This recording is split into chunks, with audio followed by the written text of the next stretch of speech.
Okay.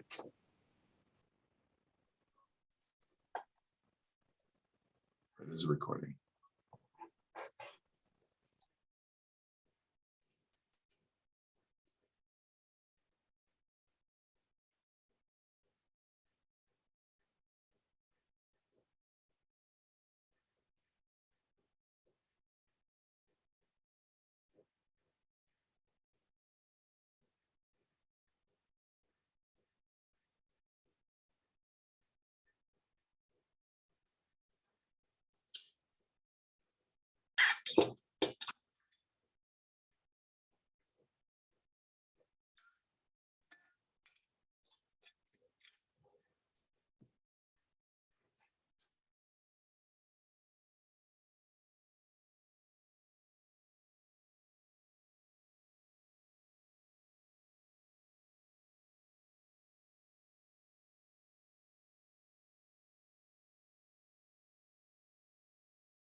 Entschuldigung, aber es sind falsche Namen.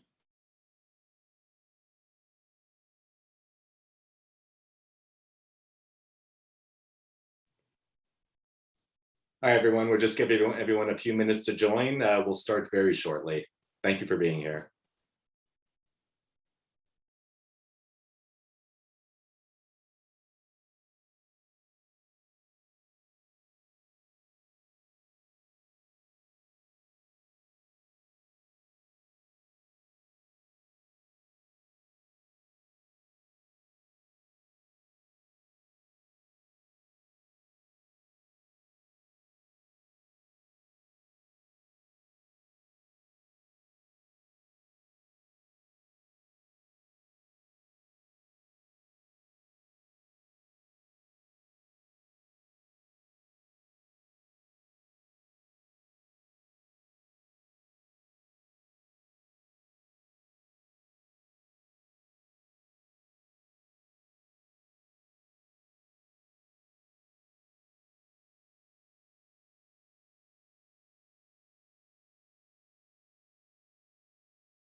to announce the launch of the Ilan Ramon Memorial Project in memory of Israel's first astronaut, Ilan Ramon, a campaign to build and launch Tel Aviv University's next nano satellite dedicated to environment and climate change issues. In partnership with the Ramon Foundation,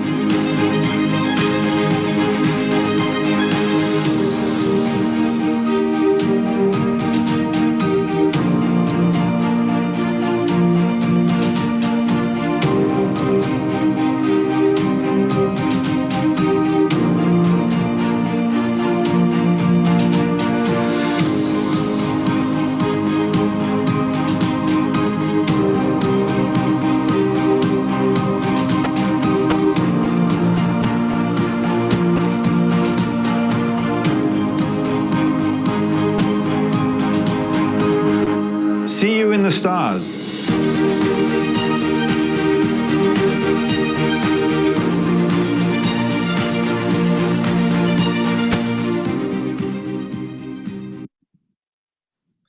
Hello, everyone. My name is Noah Redler. I'm a board member at Montreal chapter of Canadian Friends of Tel Aviv University and the executive chair of the Reaching for the Stars campaign. Thank you all for being here today.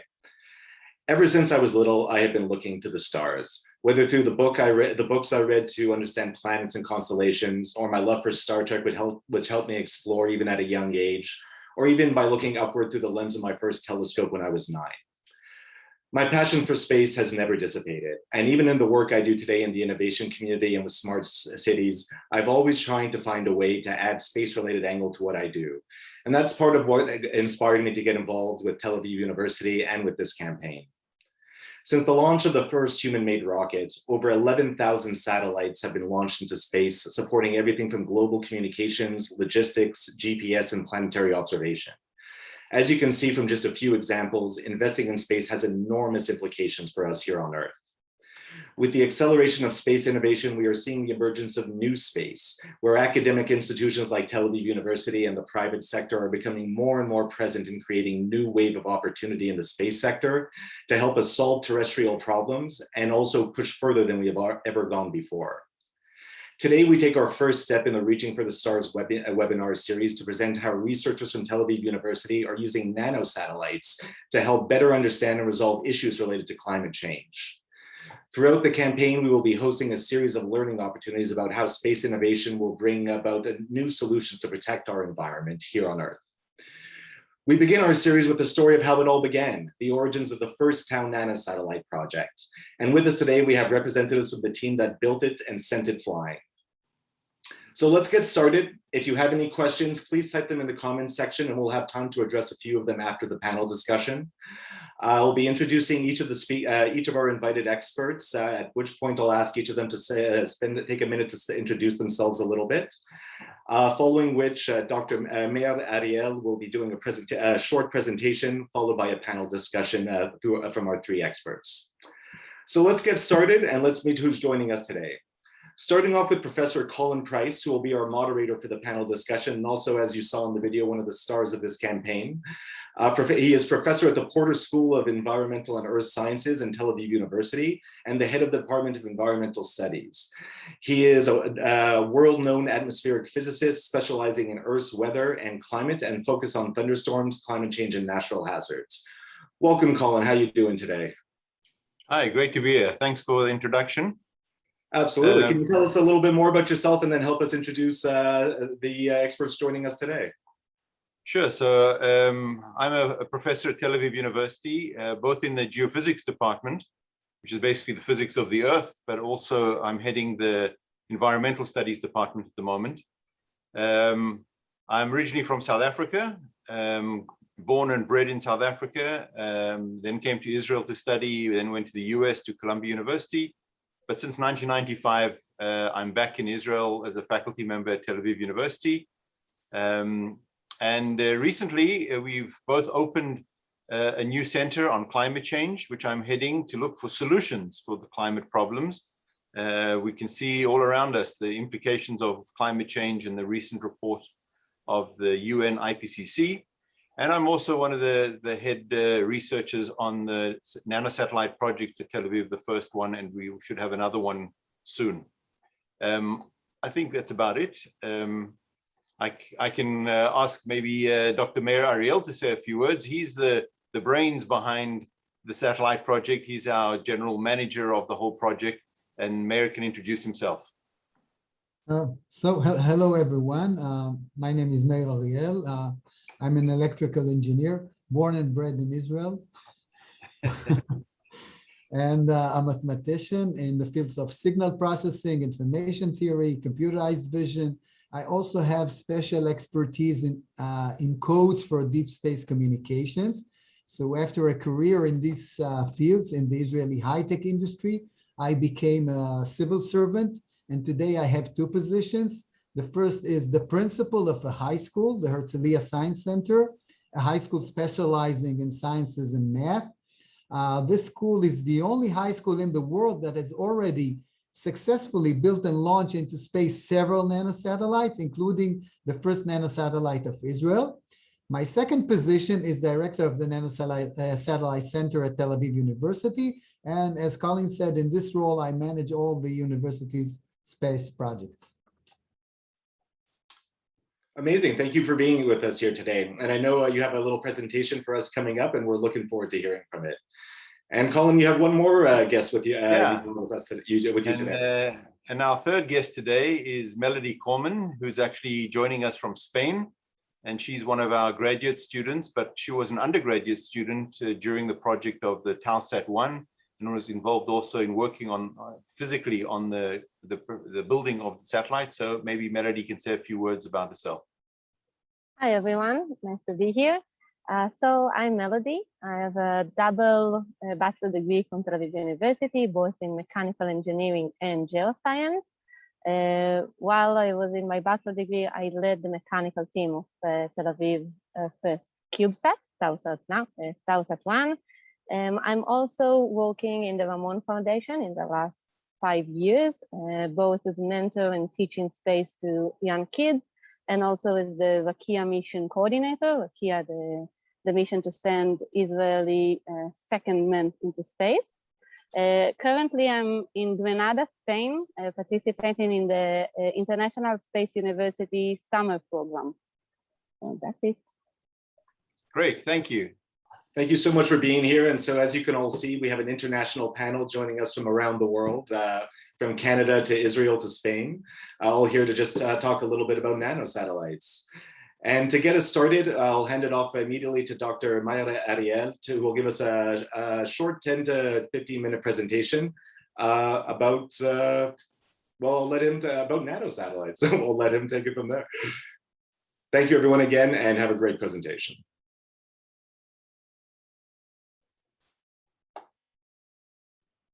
Can you see my screen now?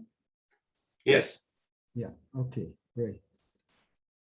Oh, okay, so this presentation is about new space and how we use nanosatellite as a platform for space research and for training science and engineering students. In Israel, like in some other countries, the space race started as a means to achieve national security goals. But now it is also gradually becoming a catalyst for the industry and the economy. Space serves as a broad platform for scientific discoveries in a variety of areas, preventing a brain drain from the country, but it is also a means for boosting the national pride and improving the country's geopolitical status.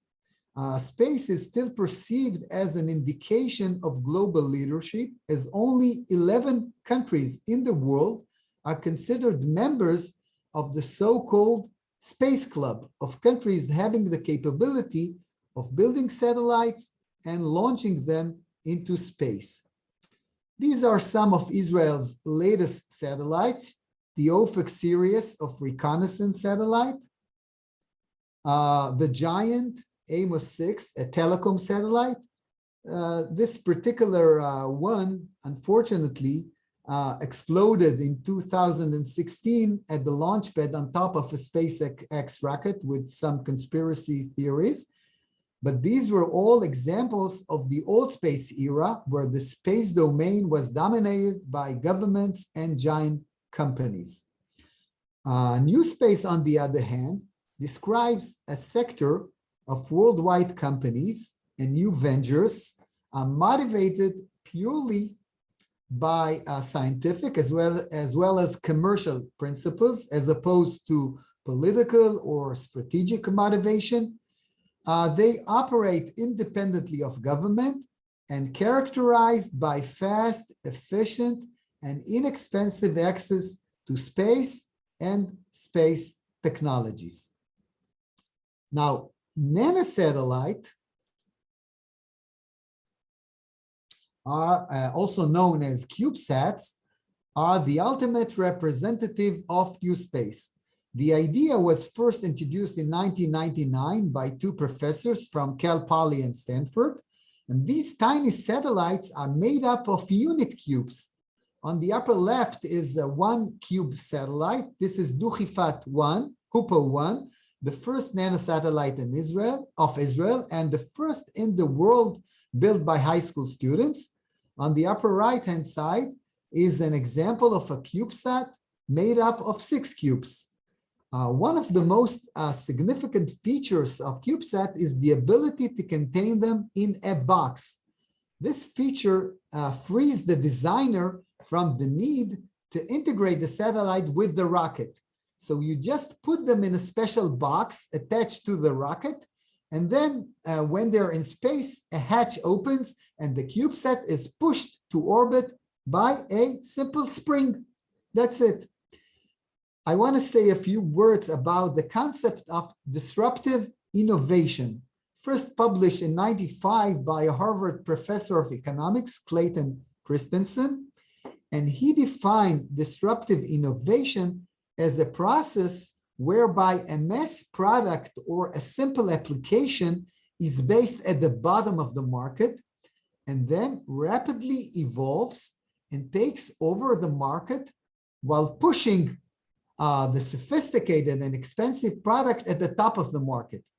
There are many examples of disruptive innovations, such as personal computers that pushed the mainframe computers, cell phones that have disrupted fixed line telephony, smartphones that continue to intrude on multiple sectors. For example, who remembers Kodak today? For 120 years, since 1888, this company unquestioningly dominated the global film market. And then, with the advent of cameras on smartphones, had to file for bankruptcy in 2011. So nanosatellites are thought to be disruptive innovation, as they are small, inexpensive, manufactured in relatively large numbers, based on mass production technologies with constantly improving components and sensors. They have the potential to disrupt a significant part of the big satellite industry and push traditional manufacturers of old space out of the market. Nanosatellite originally developed as a platform for training engineering students, but have advanced rapidly in recent years and began to take over areas that were the exclusive domain of big satellites, such as Earth observation, communications, and even deep space exploration. Now, TauSat-1, our nanosatellite, was designed and built from beginning to end at the university's Nanosatellite Center, a joint venture of the faculties of engineering and exact sciences and the Porter School of the Environment and Earth Sciences. TauSat-1 is the size of so-called 3 units and weighs about 2.5 kilos. TauSat-1 was launched to the International Space Station from Wallops Island, Virginia, aboard an Antares rocket. And these are 30 seconds of the launch event, which of course was both exciting and tense. 5, 4, 3, 2, 1. We have engine ignition. We have liftoff. That's what we carry for engine ignition. Engines are at 100.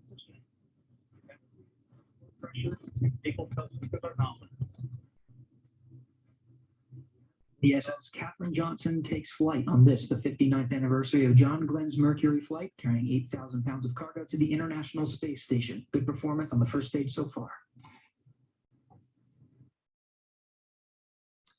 Okay, so here we see the International Space Station, which is the largest man-made object in space, the size of a football field, weighing about 450 tons. The station has been built in stages for 10 years, starting in '98, and is operated by 5 space agencies: NASA, the American, the European, the Russian, the Japanese, and the Canadian Space Agency. There are about 7 to 8 astronauts in it at any given moment. The station is equipped with 2 robotic arms, one in the Canadian section and one in the Japanese section. Our satellite was ejected to orbit from the Japanese part of the station, not the Canadian. Sorry about that.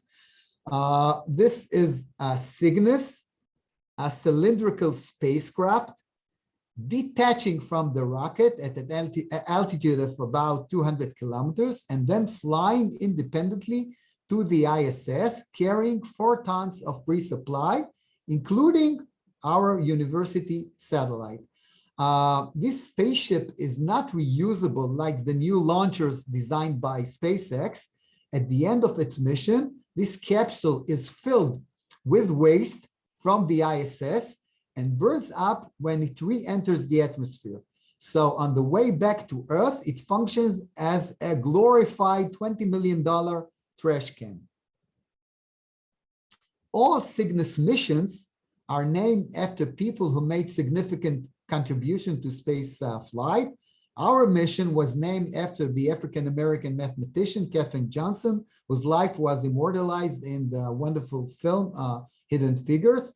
Johnson is a one-of-a-kind example of breaking a glass ceiling, a Black woman who participated in space mission planning between 52 and 86 in a world that was not only male-dominated, but also one that has kept Blacks from positions of influence in science and technology.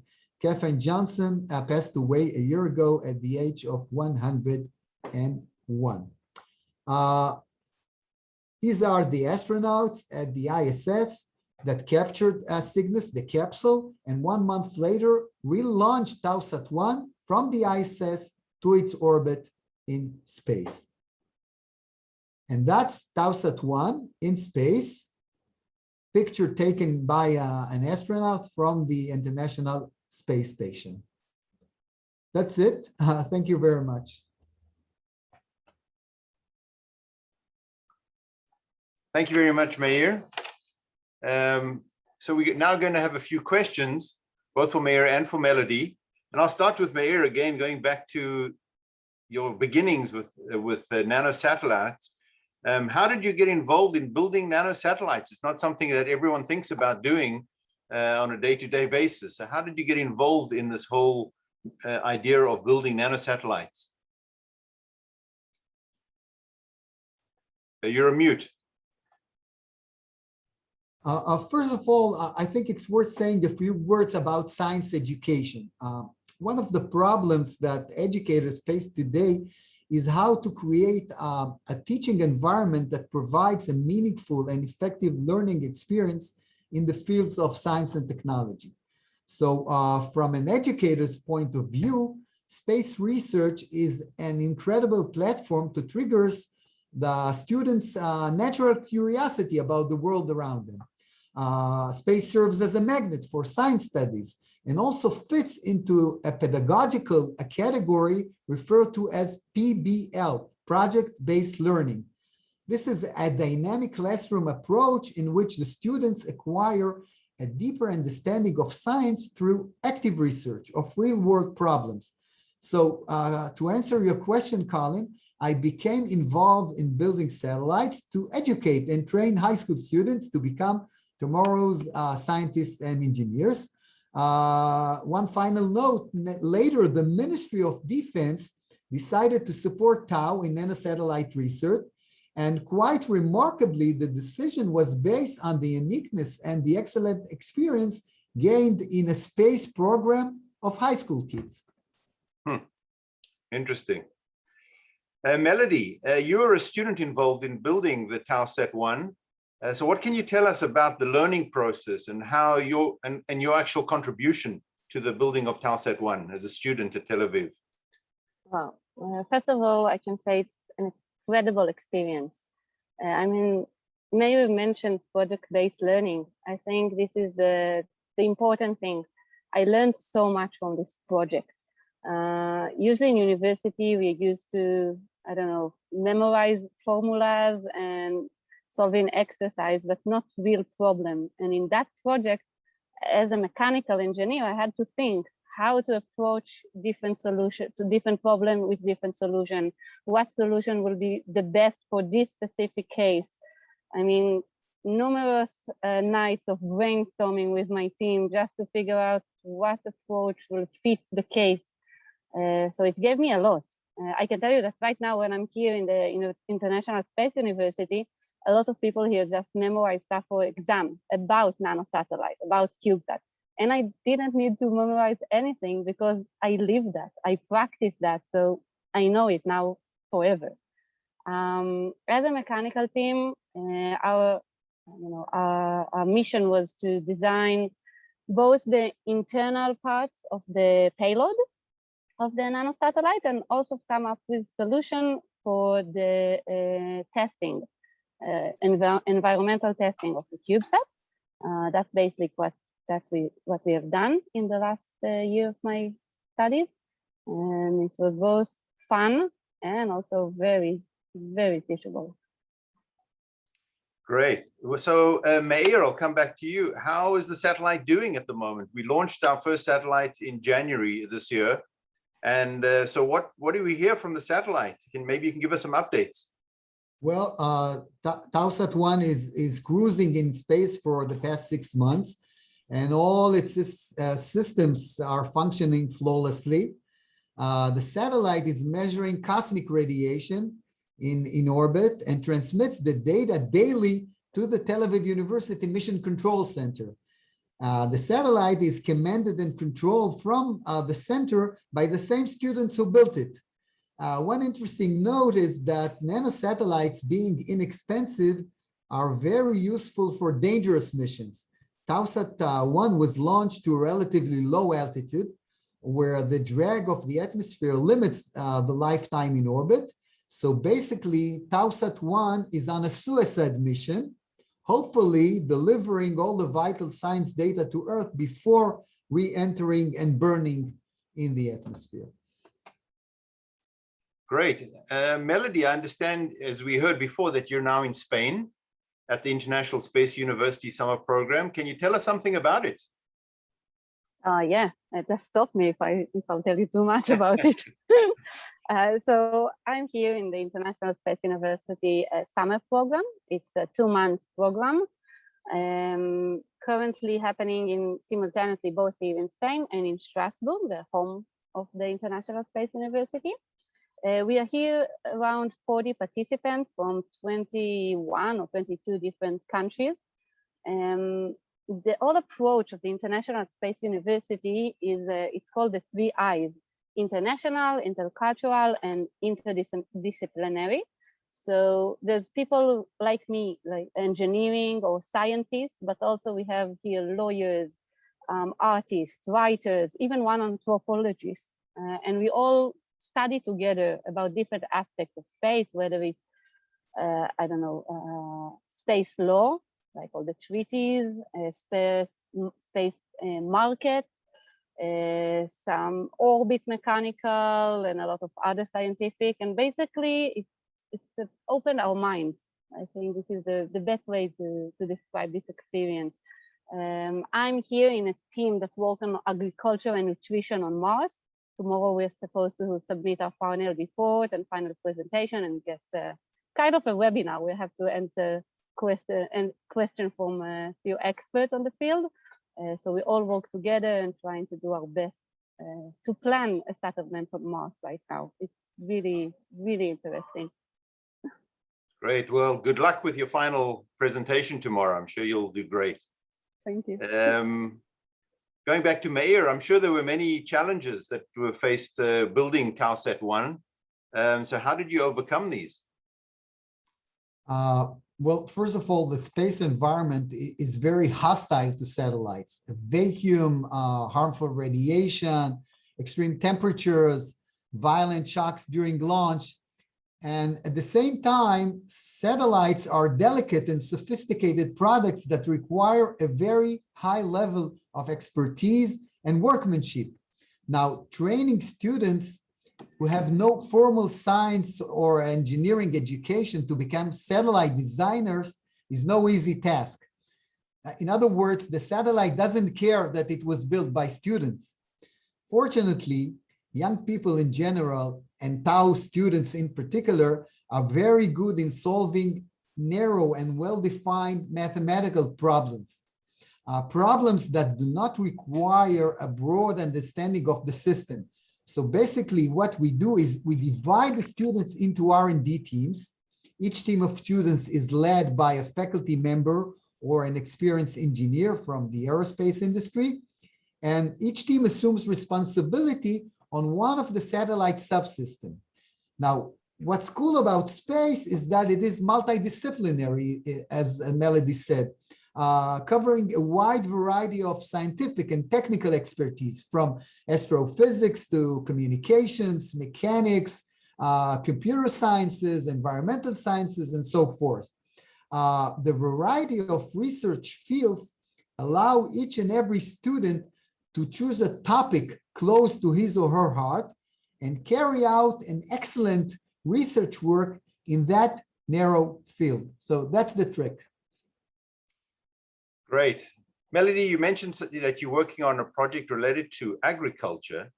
So can you tell us something about how nanosatellites can help us learn about the environment and about climate change?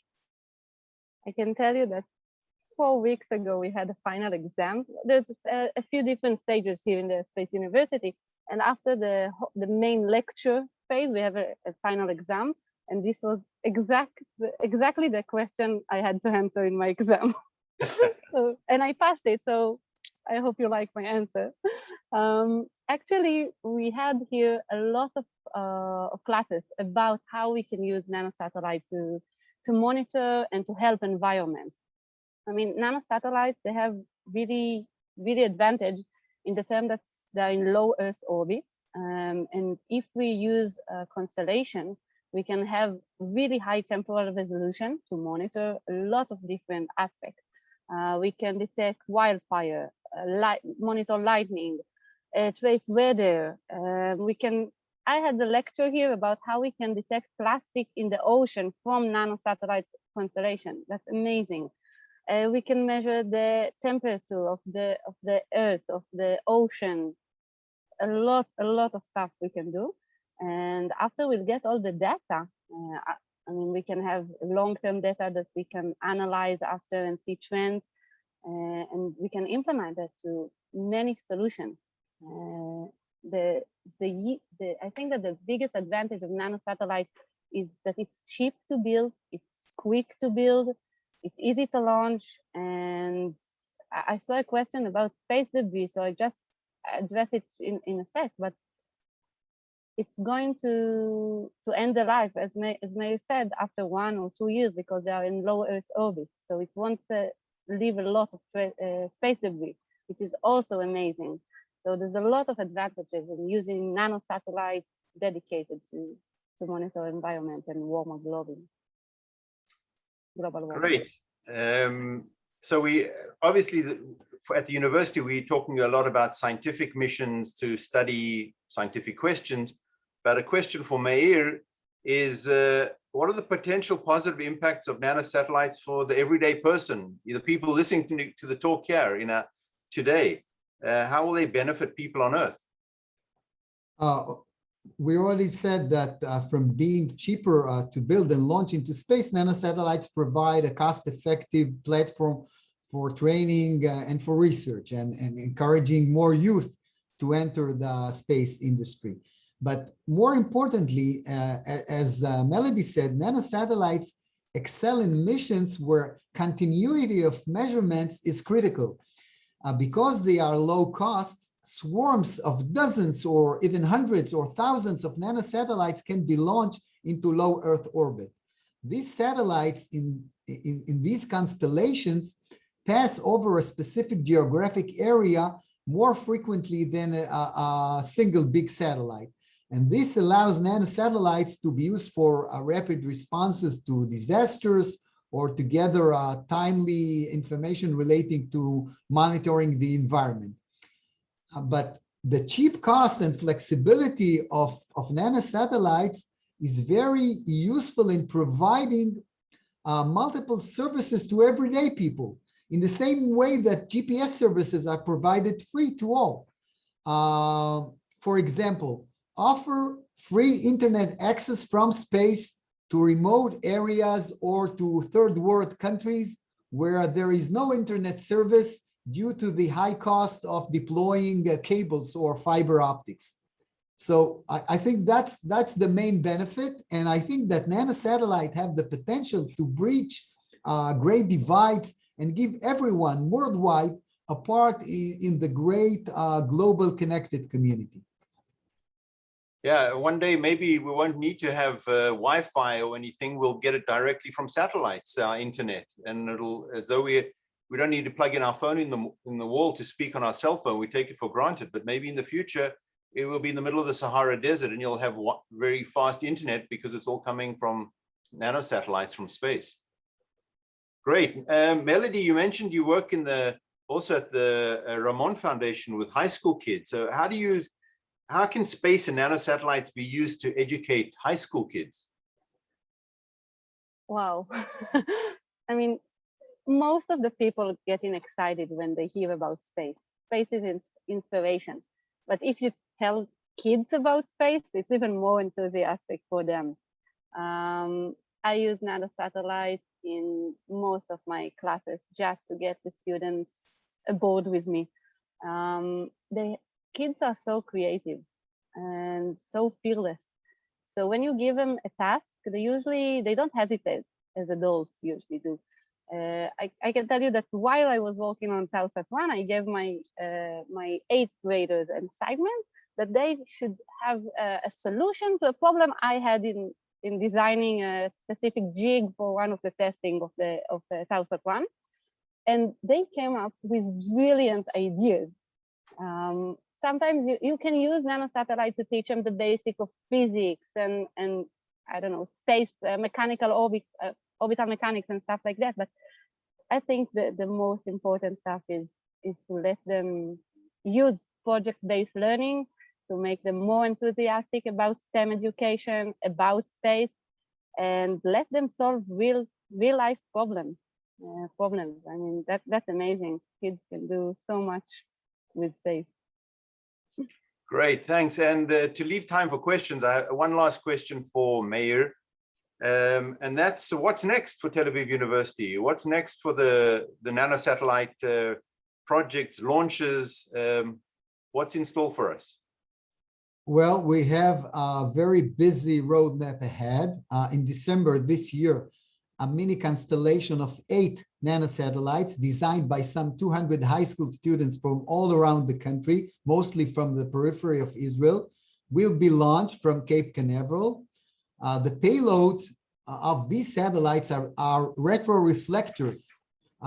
These are devices designed to reflect laser beams sent from Tau Mission Control Center.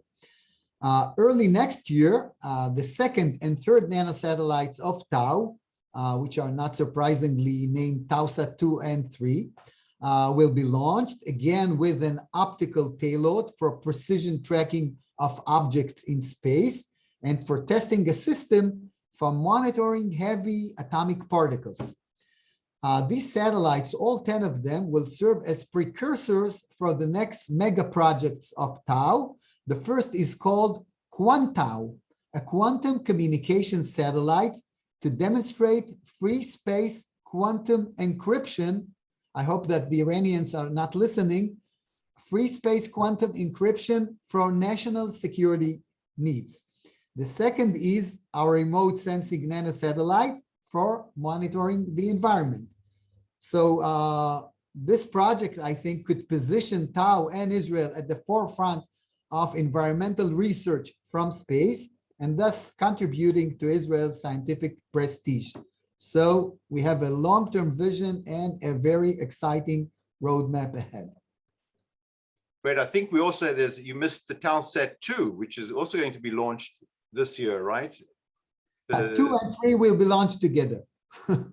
Okay. Okay, great. So I think we can open this up for questions. If anyone wants to ask Melody or Meir any specific questions, there was one about, I think I saw about the space junks. How do we avoid our satellite being hit by space junk? I think Melody mentioned something about it. Maybe Meir, you have something? I don't know if we can prevent it. Well, actually, if the satellite does not have a propulsion system, then you cannot avoid space junk. But collisions are very rare. I think until today there were maybe I don't know, maybe 2 or 3 only. But space debris hits all the time the International Space Station, and there are many holes in the solar panels. So basically, you cannot avoid. The space station can maneuver itself based on projection delivered by NASA, and twice a year they change the orbit just to avoid collisions. Another initiative by space agencies, by the European Union, is to build satellites that remove debris. They rendezvous with the debris and then push them to burn in the atmosphere. So these are the only solutions. Yeah, we should point out that most satellites in the altitude where we're flying, eventually, because of gravity, they get lower and lower, and eventually burn up in the atmosphere and disappear. And so they're not there for more than a few years. The higher you go, the longer it lasts.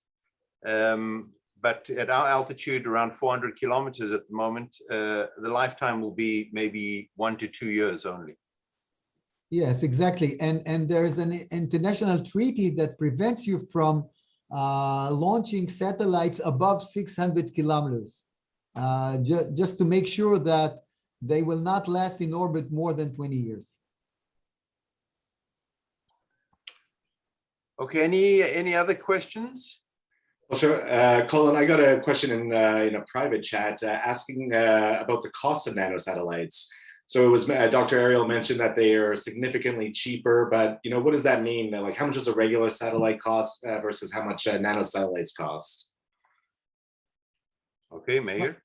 Well, I think an average nanosatellite project is about $1 million compared to maybe 200 million for a big satellite doing more or less the same scientific mission. And just in relation to the campaign that we're doing now, what can one satellite monitor? So if it's 1 million per satellite. Let's say we want to monitor environmental change, climate change, environmental research. What can we get out of one satellite, and why would we go for a cluster of satellites or try to get 1,000 satellites up there one day? So in our campaign now for this future satellite, what we're planning to put on the satellite is a camera, which is called a hyperspectral camera. So instead of normally seeing just 3 colors, like on your TV, you have red, green, and blue.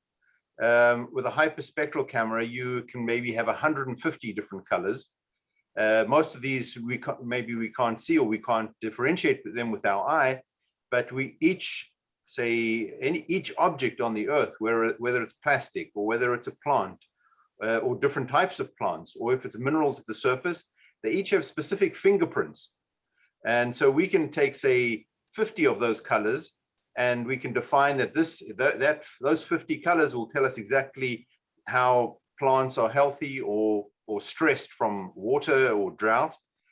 We can take another 50 of those, and we can say this was the fingerprint of, say, plastics in the ocean. We can take another one which will tell us something about minerals in the surface. And so we're now at the stage where we can, from one camera, we can change that fingerprint, say, every month or every 2 months, and do many, many different research projects from one satellite.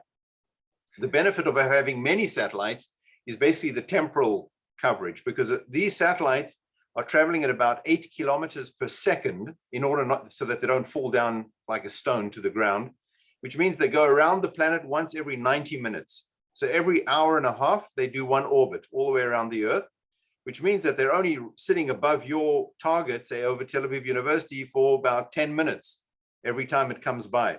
So if you want to see something which changes fairly quickly, like thunderstorms or tropical storms or fires, then you need to have a cluster of satellites, which will be, you'll have a different one coming over every few minutes to get some continuity with time. But with one satellite, you can take a kind of snapshots of different places on the planet and study many different topics, even when it's only 10 by 10 by 10 centimeters, the size of the camera. So would you say that we're that with these cameras we'll be seeing, like, to compare it to something, would we be seeing Earth from more of a Technicolor or more of an HD perspective? No, high def. Well, we'll have many different ways of looking at the Earth, depending on what our target is. But what's also good with this camera that we're going to probably purchase is that we can actually change the filters from the ground. So while it's flying above us, we can decide that we want to change it to look for plastics in the next, say, 2 months, and then we can change it to look for vegetation or stress on agriculture for another 2 months. All this can be done through the software from the ground. And this we haven't been able to do before. Before, most of the satellite projects, you have to decide on the ground what you want to do, and then it's fixed for the whole mission. In this mission, we'll be able to change things in motion. Amazing. So we'll take we have one last question from Fredel Brief, who's in the audience. And she'd like to know a little bit more about some of the insights you gained about cosmic radiation from the first nanosatellite so far. And this will be our last question of the webinar for today. So I think the data is still being analyzed, so we don't have all the results, but cosmic radiation it's a misnomer. It's not really radiation. It's not rays like rays of light, but they're very energetic particles, microscopic particles, electrons, protons, heavy ions, which have extremely high energies because they're traveling so fast. Some of these come from outside of the solar system. Some of them come from the sun when we have storms on the sun. And these can be very dangerous, both to satellites. They can cause power outages. They can cause damage to solar panels, but they can also be very dangerous to astronauts in space. So when there are these storms and we have high levels, the astronauts have to go into special, you can think of them as cubicles, which are protected from these radiation. And so in our mission, we're trying to understand right around the satellite at that altitude, what type of particles we have, the energy of these particles, how rapidly they damage equipment that we have on the satellite. So we have one instrument which is actually trying to see the degradation of the instrument as a function of time because of these intense particles. So we still I don't think we have all the results in yet. We're analyzing the data, but hopefully this will give us better information about the harsh environment around the altitudes of these satellites so that we can better protect future satellites when they're flying up there. Satellites and astronauts. And astronauts, definitely, yeah. Got to protect those astronauts. Yeah. Perfect. Well, that brings us to the end of our panel discussion. Thank you so much to the three of you, Melody, Dr. Ariel, Colin, for your time and for your insights today. Greatly appreciated. I hope we'll see you again throughout the campaign. This is just the start of our webinar series. There'll be more coming every month from here until for the next 12 months at least. We hope you'll join us again. We hope you'll participate, and you'll be hearing a lot more about the advancement of the Tel Aviv University Nano Satellite projects. So to close, I'm going to hand it off to Sharon Frankel, General Director of Canadian Friends of Tel Aviv University Montreal, to wrap us up. Thank you all for being here today. You're welcome.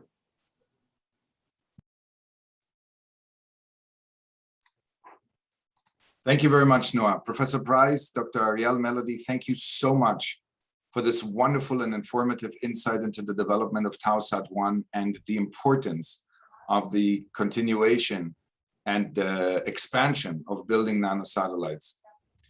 Good afternoon, everyone. My name is Sharon Frankel. I'm the Executive Director of Canadian Friends of Tel Aviv University for Ottawa, Quebec, and Atlantic Canada. It was this project and Professor Price's last visit to Montreal in August 2017, which inspired us to work on the idea, which is known today as the Ilan Ramon Memorial Project. At the time, Professor Price shared a vision of a future nanosatellite center, and he showed us a prototype, very similar to a shoebox. And here we are today with the first Tel Aviv University satellite in space 4 years later. With our Reaching for the Stars campaign, which we launched on June the 20th, on the late Ilan Ramon's birthday, we're now determined to raising funds to build one of the next satellites, and this one dedicated to address global environment and climate change issues. Please contact us by phone or email for more information on the campaign, as well as how you can get involved. We're going to post the information now in the chat below. I would like to personally invite you to attend our next 2 seminars, September 23rd and October 27th. In September, we will be hearing about the upcoming Rakia mission, which Melody mentioned and is involved in, which will have Israel's and Canada's second private astronauts on board. And in October, we will be hearing from 2 incredible new Israeli startups and how they're working on producing oxygen and food on the moon and eventually on Mars in the future. Thank you to our wonderful campaign executive group led by our dedicated and hardworking chair, Noah Redler. We have a lot of exciting events and webinars planned, as he just mentioned, over the next 12 to 18 months. So please sign up to our newsletter. If you receive it already, then please keep your eyes out for future announcements to come very soon. So in the meantime, I thank you all for your participation today, and I wish you and your families a very happy and healthy 5782. Shana Tova Likulam, and we hope to see you very soon again. Thank you, Sharon. Shana Tova to everyone. Thank you. Shana Tova.